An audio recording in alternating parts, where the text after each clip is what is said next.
Hello बच्चों, कैसे हैं आप सब लोग। स्वागत है आपका हमारी आज की हिंदी की क्लास में।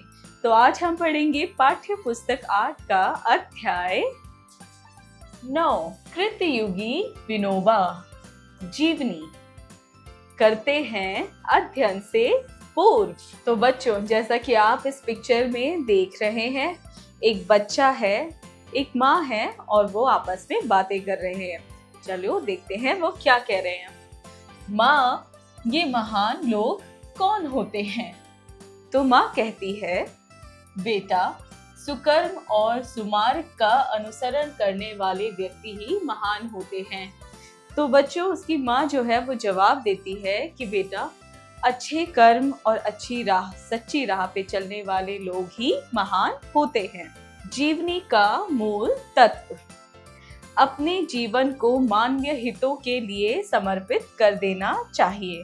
तो बच्चों, जीवनी का जो मूल तत्व है वो ये है कि हमें अपने जीवन को मानवीय हितों यानी कि मानवता की रक्षा और मानव के हितों के लिए समर्पित कर देना चाहिए।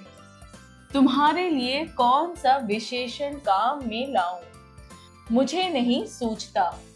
तुम्हारा प्रेम और चरित्र मुझे मोह में डुबा देता है। सच्चा पुत्र वह है जो पिता ने जो कुछ किया हो उसी में वृद्धि करे। पिता सत्यवादी, दयामय, दृढ़ हो तो स्वयं अपने में वह गुण विशेष रूप से धारण करे।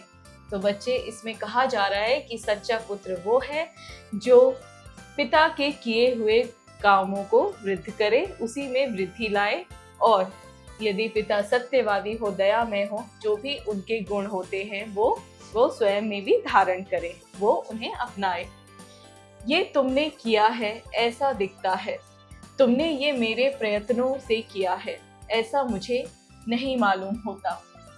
इस कारण तुमने जो पिता का पद दिया है उसे मैं तुम्हारे प्रेम की भेंट के रूप में स्वीकार करता हूँ। उस पद के योग्य बनने का प्रयत्न करूंगा, और जब मैं हिरण्यकश्यप हूँ तो प्रहलाद भक्त के समान मेरा सादर निरादर करना। चलिए पढ़ते हैं। सन 1918 में महात्मा गांधी ने ये उद्गार उस विभूति के लिए प्रकट किए थे जिसके महान व्यक्तित्व तथा अपूर्व कृतित्व ने भारत को ही नहीं, विश्व के अनेक देशों को भी चमत्कृत कर दिया। यानी कि बच्चों, ये जो लाइनें हैं ये महात्मा गांधी ने सन 1918 में लिखी थी, उनके लिए जिन्होंने भारत ही नहीं बल्कि पूरे विश्व के अनेक देशों को चमत्कृत कर दिया था। विनोबा जी की उम्र उस समय 23 वर्ष के लगभग थी। अपनी पढ़ाई को बीच में ही छोड़कर वो काशी चले गए थे। तो ये जो लाइनें लिखी गई हैं, ये जो पंक्तियां महात्मा गांधी जी ने लिखी हैं, वो विनोबा जी के लिए लिखी हैं। और वो जब 23 वर्ष के थे तब ही वो अपनी पढ़ाई को बीच में छोड़कर काशी चले गए थे। वहां से गांधी जी के विचारों से अभिभूत होकर अहमदाबाद आए और कुछ समय बाद गांधी जी से 1 वर्ष की छुट्टी लेकर आश्रम से चले गए। फिर जब वो काशी में थे तो गांधी जी और उनके विचारों से काफी ज्यादा प्रभावित थे और वो अहमदाबाद आए, और कुछ समय बाद वो गांधी जी से 1 वर्ष की छुट्टी लेकर वहां से चले गए। इस 1 वर्ष की अवधि में अपने अध्ययन, मनन, स्वास्थ्य संबंधी प्रयोग, शिक्षा कार्य तथा व्रत पालन आदि के विस्तृत विवरण से युक्त 10 फरवरी 1918 को उन्होंने गांधी जी को एक पत्र लिखा। तो फिर उन्होंने जो है गांधी जी को एक पत्र लिखा 1918 में। विनोबा जी ने लिखा था, जब मैं 10 वर्ष का था तब मैंने ब्रह्मचार्य व्रत का पालन करने हेतु देश सेवा करने का व्रत लिया था। तो विनोबा जी लिखते हैं कि जब मैं 10 वर्ष का था तब मैंने देश सेवा करने का व्रत लिया था। उसके बाद हाई स्कूल में दाखिल हुआ। उस समय मुझे गीता पढ़ने का शौक लगा, पर मेरे पिताजी ने दूसरी भाषा के तौर पर फ्रेंच लेने की आज्ञा दी। तो जब विनोबा जी हाई स्कूल पहुंचे तो उन्हें गीता पढ़ने का शौक लगा, लेकिन उनके पिताजी ने जो है उन्हें फ्रेंच भाषा सीखने के लिए बोला। तो भी गीता का प्रेम कम नहीं हुआ था। तभी से मैंने घर पर ही स्वयं संस्कृत का अभ्यास आरंभ कर दिया था। मेरा निश्चय था कि तत्व ज्ञान का भी अभ्यास करूं। मैं आपकी आज्ञा लेकर आश्रम में दाखिल हुआ, पर उसी समय वेदांत का अभ्यास करने का अच्छा अवसर हाथ लगा। वाई में नारायण शास्त्री मराठी नामक एक आजन्म ब्रह्मचारी विद्वान विद्यार्थियों को वेदांत तथा दूसरे शास्त्र सिखाने का काम करते थे। तो बच्चों, वह स्वयं ही जो है संस्कृत का अभ्यास करने लगे, क्योंकि उन्हें गीता में रुचि थी। और उसके बाद उन्होंने जो है वेदांत का अभ्यास करने का इच्छा जाहिर की। उसके बाद क्या हुआ कि नारायण शास्त्री मराठी नाम के एक अजन्म ब्रह्मचारी विद्वान विद्यार्थियों को वेदांत तथा दूसरे शास्त्र सिखाने का काम करते थे। उनके पास उपनिषदों के अध्ययन करने का लाभ हुआ और उनके पास उन्होंने जो भी अध्ययन किया उन्हें उससे लाभ हुआ। स्वास्थ्य सुधार के निमित्त पहले तो मैंने 10-12 मील घूमना शुरू किया। बाद में 6 से 18 सेर तक अनाज पीसना चालू किया। आज 300 सूर्य नमस्कार और घूमना, ये मेरा व्यायाम है। इससे मेरा स्वास्थ्य जो है ठीक हो गया। तो स्वास्थ्य सुधार के लिए उन्होंने तो पहले 10-12 मील तक घूमना शुरू कर दिया। उसके बाद वो 6 से 8 सेर जो है अनाज पीसा करते थे और 300 जो है वो अब सूर्य नमस्कार भी लगाते थे, जिससे उनका जो स्वास्थ्य है वो ठीक हो गया। आहार के विषय में पहले 6 महीने तो नमक खाया, बाद में उसे छोड़ दिया। मसाले आदि बिल्कुल नहीं खाए और अजन्म मसाले और नमक न खाने का व्रत लिया। और आहार के मामले में उन्होंने पहले 6 महीने तो सिर्फ नमक खाया, उसके बाद उन्होंने उसे भी छोड़ दिया। फिर मसाले आदि बिल्कुल नहीं खाए और पूरी ही जिंदगी उन्होंने मसाले और नमक ना खाने का व्रत लिया।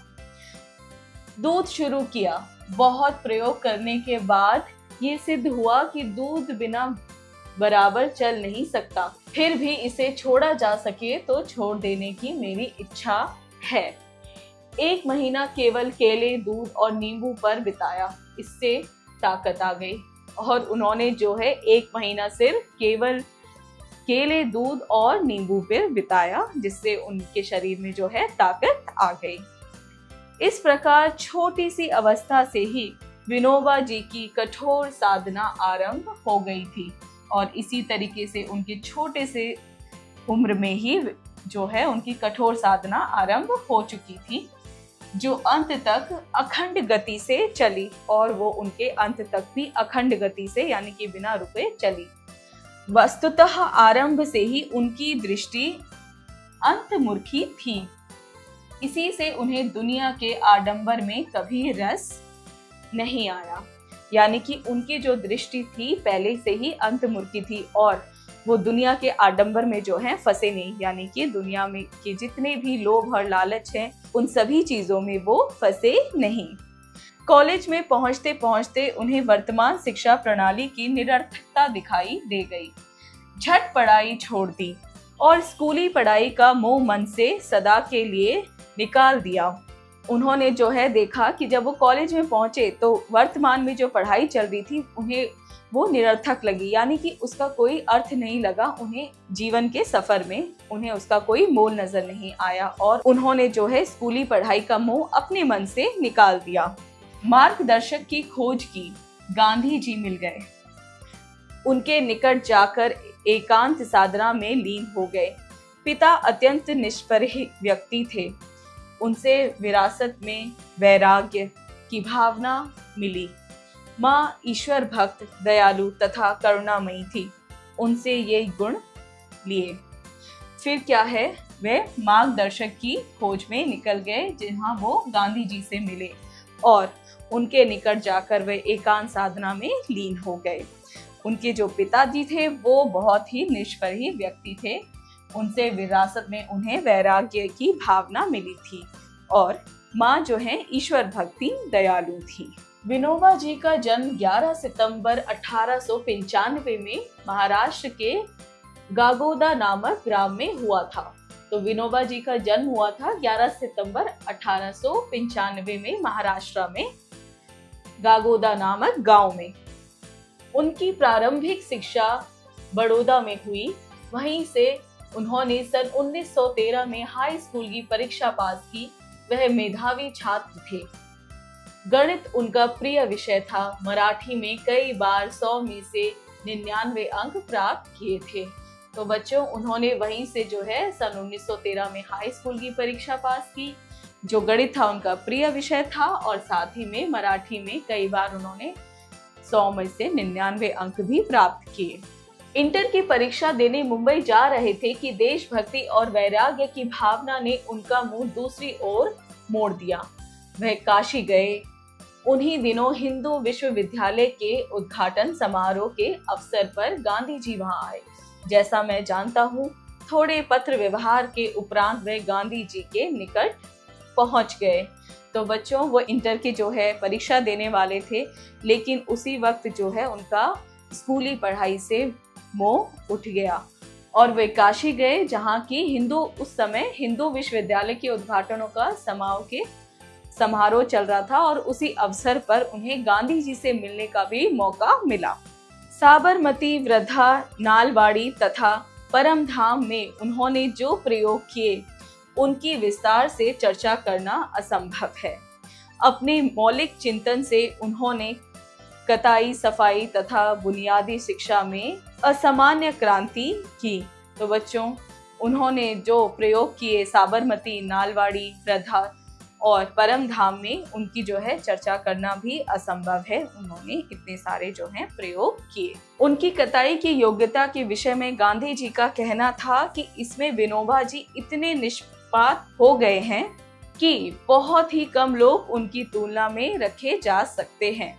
तो बच्चों, उनकी जो कताई की योग्यता थी, स्किल्स थी, उसमें गांधी जी कहते थे कि वे इतने ज्यादा अच्छे हो चुके हैं कि उनकी तो तुलना किसी से की भी नहीं जा सकती। सन 1951 में उनके जीवन में एक नया मोड़ आया।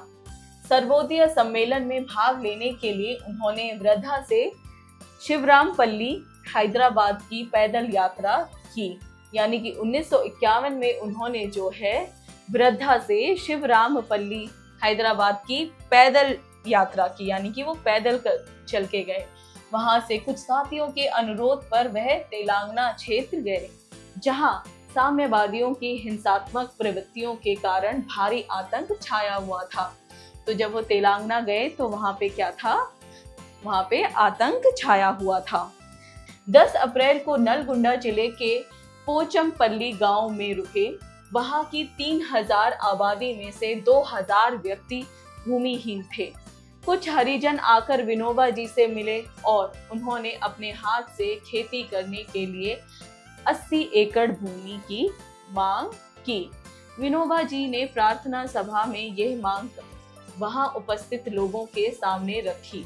तो 10 अप्रैल को जब वो नलगुंडा पहुंचे तो वहां पोचमपल्ली गांव में रुके वो, जहां की जो आबादी थी वो 3000 आबादी थी, जिसमें से 2000 लोग जो थे भूमिहीन थे। और हरिजन आकर वहां पे, जो हरिजन लोग होते हैं, जो छोटी जात के लोग होते हैं, वो विनोबा जी से आके मिले और उन्होंने अपने हाथ से खेती करने के लिए 80 एकड़ भूमि मांगी उनसे। उसके बाद विनोबा जी ने प्रार्थना सभा में ये मांग वहां उपस्थित लोगों के सामने रखी। तो उसके बाद जो है विनोबा जी ने भी ये मांग वहां पे सभा में रखी। तत्काल एक भाई उठ खड़े हुए और उन्होंने 100 एकड़ भूमि दे दी। तो उसी वक्त एक भाई जो है वहां सभा में खड़े हुए और उन्होंने 100 एकड़ भूमि दी। ये था भूदान गंगा का उद्गम। विनोबा जी को इसके पीछे ईश्वरीय संकेत दिखाई दिया और वह भाईचारे की दीक्षा देने के लिए सारे देश के पद यात्रा पर निकल पड़े। तो जब बच्चों ऐसा हुआ तो उसमें क्या है, विनोबा जी को इसमें जो है ईश्वरी यानी कि भगवान का कोई संकेत दिखा और वे वहां पे भाईचारे को प्रसार करने के लिए पदयात्रा करनी शुरू कर दी उन्होंने। विनोबा जी को लाखों एकड़ भूमि मिली, हजारों गांव मिले, जीवन दानियों की उनके पास सेना खड़ी हो गई, शांति सैनिकों की टोलियां तैयार हो गई। गांव ही नहीं प्रखंड मिले, लगभग पूरा बिहार उन्हें समर्पित कर दिया गया। तो आप देख सकते हैं विनोबा जी को इसमें काफी ज्यादा लोगों का सहयोग मिला और यहाँ तक कि पूरा बिहार जो है उन्हें समर्पित कर दिया गया। विनोबा जी का कहना था कि एक शक्ति हिंसा की है, पर हिंसा से हिंसा उत्पन्न होती है। दूसरी शक्ति कानून की है, पर कानून का रास्ता बहुत लंबा है और जब तक उपयुक्त भूमिका ना हो तब तक कानून कारगर नहीं हो सकता। तो विनोबा जी का कहना था कि एक शक्ति हिंसा की है, पर हिंसा से हिंसा उत्पन्न होती है। यानी कि एक जो शक्ति इस दुनिया में घूम रही है वो है हिंसा। यानी कि हम हिंसा से भी चीजों को ले सकते हैं, लेकिन हिंसा से क्या होता है, हिंसा से हिंसा ही उत्पन्न होती है। यानी कि अगर आप किसी को परेशान करोगे तो आपको भी परेशानी ही मिलेगी बदले में। और दूसरा रास्ता वो कहते हैं कानून का है, पर कानून का रास्ता बहुत लंबा होता है। तो तीसरी शक्ति हृदय परिवर्तन की है, अर्थात प्रेम की शक्ति है। तो तीसरी शक्ति उन्होंने कहा वो है हृदय परिवर्तन, यानी कि आपके दिल में, आपके आसपास और वातावरण, आपके सोच में परिवर्तन होना, बदलाव होना, और वह रास्ता प्रेम शक्ति कहलाता है। वही देश को एक सूत्र में बांध सकता है। वही एक चीज है, प्रेम ही एक चीज है जो देश को आपस में एक दूसरे से बांध सकता है, जोड़ सकता है। अनेकता में एकता स्थापित कर सकती है, दलों को मिला सकती है। अनेकता में जो है एकता स्थापित कर सकती है और जो अलग अलग दलों हैं उनको भी मिला सकता है। इतना होता है प्रेम शक्ति का जो शक्ति होती है। विनोबा जी देश में दंडविहीन शासन मुक्त समाज की स्थापना करना चाहते थे। उनका एक ही मार्ग था, वह था लोक शक्ति का उदय। 15 नवंबर 1982 को उन्होंने अपना पार्थिव शरीर त्याग दिया। तो बच्चों, वे जो हैं दुनिया में लोक शक्ति का उदय करना चाहते थे। 15 नवंबर 1982 को उन्होंने अपना पार्थिव शरीर जो है त्याग दिया, यानी उनकी मृत्यु हो गई। एक ऐसी महान विभूति उठ गई जिसमें पुरातनता और आधुनिकता का दुर्लभ समन्वय था और जिसके जीवन का प्रति एक क्षण मानव हित के लिए समर्पित रहा था। यानी कि बच्चों, एक ऐसी शक्ति दुनिया से गई जब विनोबा जी की मृत्यु हुई, जिनका पूरा जो जीवन है, प्रति एक क्षण जो जीवन का है, वो मानव हित के लिए समर्पित रहा। चलिए बच्चों, कहानी हमने पढ़ ली, अब करते हैं शब्दार्थ। विभूति मतलब दिव्य अलौकिक शक्ति। अभिभूत यानी वशीभूत या चकित। वेदांत यानी उपनिषद या शास्त्र। निरर्थकता यानी अनुपयोगी होना। वैराग्य सांसारिकता में मन न लगना। निष्पात यानी निपुण, प्रवीण, कुशलकारी। समन्वय सामंजस्य, मिलाप। अंतर्मुखी यानी कि गुण अवगुण के आधार पर विचार करने वाला। तो चलिए करते हैं, उच्चारण करें। कृतित्व, ब्रह्मचर्य, विद्यार्थियों, मार्गदर्शक, निष्प्रही, निष्पात, साम्यवादी, पोचम पल्ली। चलिए बच्चों, करते हैं अभ्यास कार्य। जरा बताइए स्पीकिंग स्किल्स, यानी कि इन क्वेश्चंस का आंसर आपको बोल के देना है। प्रश्न 1, दिए गए प्रश्नों के उत्तर बताइए। क, महात्मा गांधी जी ने विनोबा जी को उद्गार विभूति से कब विभूषित किया? तो उन्होंने सन 1918 में विभूषित किया। ख, विनोबा जी के दिनचर्या में व्यायाम का क्या महत्व है? तो बच्चों, वह स्वास्थ्य सुधार के लिए वह व्यायाम को करना जरूरी समझते थे और यही बात वह जो उनके अनुयायी थे उनको भी सलाह देते थे कि वो अपने स्वास्थ्य के लिए व्यायाम जरूर करें। ग, विनोबा जी का जन्म कब और कहां हुआ था? तो विनोबा जी का जन्म हुआ था 11 सितंबर 1895 में महाराष्ट्र में हुआ था। घ, तेलंगाना की यात्रा के लिए विनोबा जी ने कब रुख किया? तो उन्होंने सन 1951 में रुख किया। ड़, विनोबा जी किस मार्ग का अनुसरण करते थे? वह लोक शक्ति के उदय के मार्ग का अनुसरण करते थे।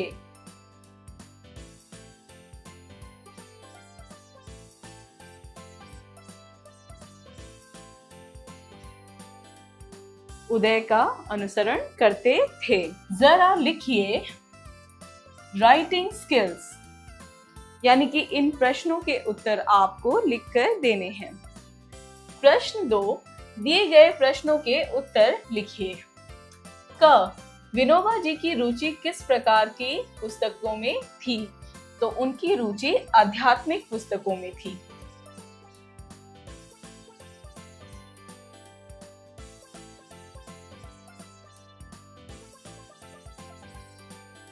ख, आश्रम के निवासी के रूप में विनोबा भावे का आचरण कैसा था? तो उनका आश्रम में जो है ज्यादातर समय वेदांत अध्ययन करने में गुजरता था और स्वास्थ्य सुधार हेतु व्यायाम में व्यतीत होता था।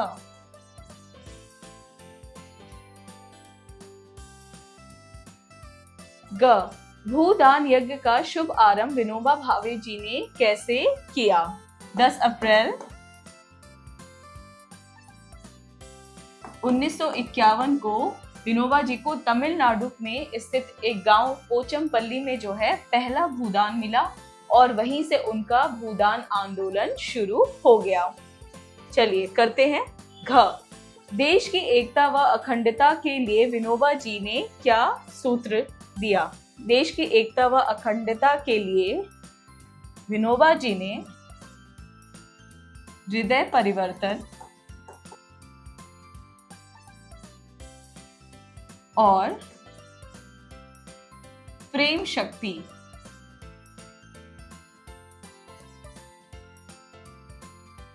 का सूत्र दिया, क्योंकि प्रेम शक्ति से ही हम एक दूसरे को बांध सकते हैं और एक दूसरे से जुड़े रह सकते हैं, यही उन्होंने सूत्र दिया। ड, महात्मा गांधी जी ने आचार्य विनोबा भावे के बारे में क्या कहा था?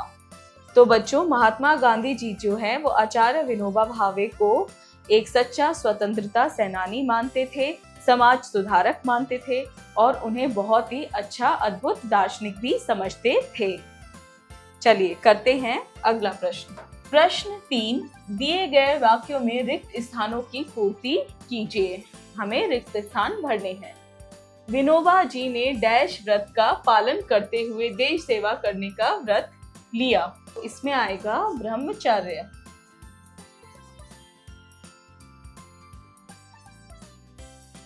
ख, डैश मराठी के पास उपनिषदों के अध्ययन करने का लाभ हुआ।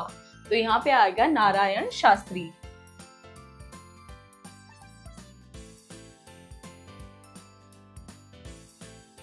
ग, डैश और डैश की भावना ने विनोबा जी का मुंह दूसरी ओर मोड़ दिया।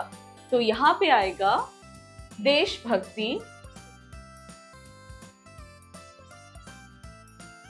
और वैराग्य। घ, डैश को नलगुंडा जिले के पोचमपल्ली गांव में रुके। तो यहाँ पे आएगा 10 अप्रैल। ड़, एक शक्ति हिंसा की है और दूसरी शक्ति कानून की है। प्रश्न 4, उचित विकल्प पर सही का चिन्ह लगाइए। क, विनोबा जी का जन्म कहाँ हुआ था? महाराष्ट्र में, पंजाब में, गोवा में या तेलंगाना में? तो उनका जन्म हुआ था महाराष्ट्र में। ख, विनोबा जी के अनुसार कौन सी शक्ति देश को एक सूत्र में बांध सकती है? कानून, हृदय परिवर्तन, हिंसा या इनमें से कोई नहीं? तो सही जवाब है हृदय परिवर्तन। विनोबा जी का देहावसान कब हुआ? 30 जनवरी 1948, 2 अक्टूबर 1920, 15 नवंबर 1982 या 10 अप्रैल 1976। तो सही जवाब है 15 नवंबर। घ, आचार्य विनोबा भावे जी ने पैदल यात्रा की शुरुआत कहां से की? पोचमपल्ली, शिवरामपल्ली, राखीगढ़ी या इनमें से कोई नहीं। तो उन्होंने शुरुआत की शिवरामपल्ली से। ड़, किस वर्ष विनोबा जी ने हाई स्कूल की परीक्षा उत्तीर्ण की? 1914, 1912, 1911 या 1913। तो उन्होंने हाई स्कूल की परीक्षा का परीक्षण 1913 में किया। प्रश्न 5, सही कथन पर सही अथवा गलत कथन पर गलत का चिन्ह लगाइए। क, विनोबा भावे जी एक अहिंसावादी स्वभाव के व्यक्ति थे। तो ये है सही। ख, नारायण शास्त्री मराठी एक ब्रह्मचारी विद्वान थे। गलत। ग, महात्मा गांधी जी विनोबा भावे के कठोर निंदक थे। गलत। विनोबा भावे जी पंजाब राज्य से संबंधित थे। गलत। ड़, भूदान आंदोलन की शुरुआत विनोबा भावे जी ने की। सही। जरा सोचिए, क्रिटिकल थिंकिंग। प्रश्न 6, महात्मा गांधी जी ने विनोबा भावे को महान व्यक्तित्व क्यों कहा? सोच समझकर बताइए। तो बच्चों, इसको आपको जवाब देना है कि महात्मा गांधी जी ने विनोबा भावे को क्यों महान व्यक्तित्व कहा है। तो आपको ये सोचकर जवाब देना है। जरा भाषा पर गौर कीजिए, यानी लैंग्वेज स्किल्स। प्रश्न 7, दिए गए शब्दों का प्रयोग करके वाक्य निर्मित कीजिए। हमें इन शब्दों से वाक्य निर्मित करना है। पहला है क, समन्वय। तो ये होगा, हमें हमेशा अपने समय के साथ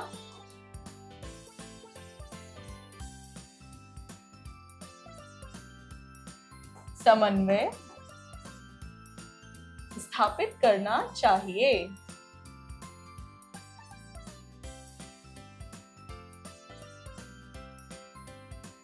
ख है वृद्धि। तो इसका बनेगा आध्यात्मिक किताबों के अध्ययन से बुद्धि में वृद्धि होती है।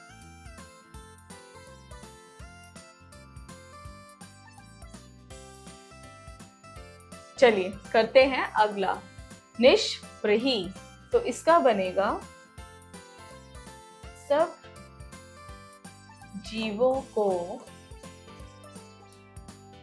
मोक्ष मार्ग का निष्प्रह हो उपदेश दिया।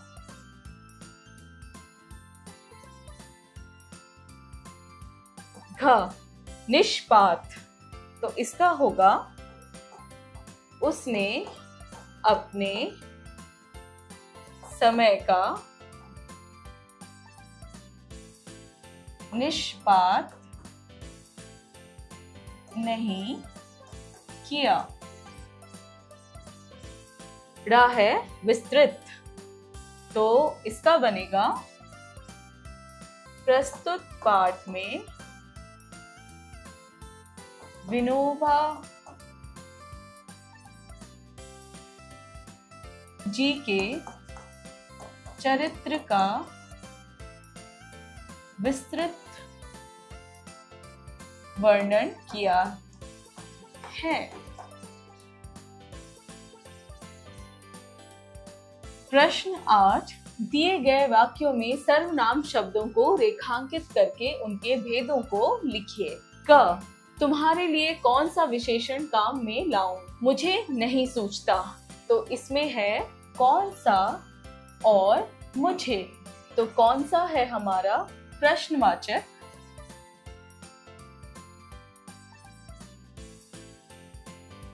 और मुझे है हमारा पुरुषवाचक।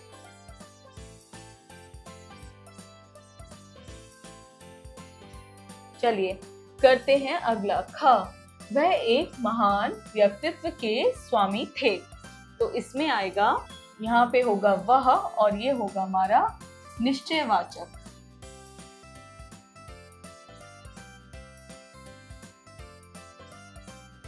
फिर आएगा ग, मेरे लोभ को तुमने लगभग पूरा ही किया। तो इसमें है मेरे और तुमने, और ये दोनों ही है हमारे पुरुषवाचक। घ, उसे मैं तुम्हारे प्रेम की भेंट के रूप में स्वीकार करता हूँ। तो इसमें होगा मैं और ये होगा हमारा पुरुषवाचक। अब है ड़, विनोबा जी ने उनसे ये गुण लिए। तो इसमें आएगा उनसे और ये भी है हमारा पुरुषवाचक।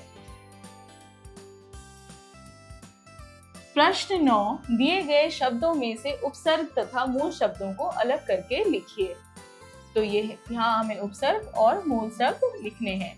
ये है आचरण। आचरण का हम करेंगे, आ है हमारा उपसर्ग और चरण है हमारा मूल शब्द। ख है संगति। तो संगति का सम है इसका उपसर्ग और गति है इसका मूल शब्द। ग, कुमार्ग। तो कुमार्ग है, कु है इसका उपसर्ग और मार्ग है इसका मूल शब्द। घ है संकल्प। तो सम है इसका उपसर्ग और कल्प है इसका मूल शब्द। अब करेंगे प्रश्न 10, दिए गए क्रिया शब्दों के माध्यम से भाववाचक संज्ञा बनाकर लिखिए। क, मुस्कुराना। तो इसका होगा मुस्कुराहट। ख है कमाना। तो इसका होगा कमाई। ग है हंसना। तो हंसना का होगा हंसी। घ है मंगाना। तो मंगाना होगा हमारा मांग। ड़ है मिलना। तो मिलना का होगा हमारा मिलावट।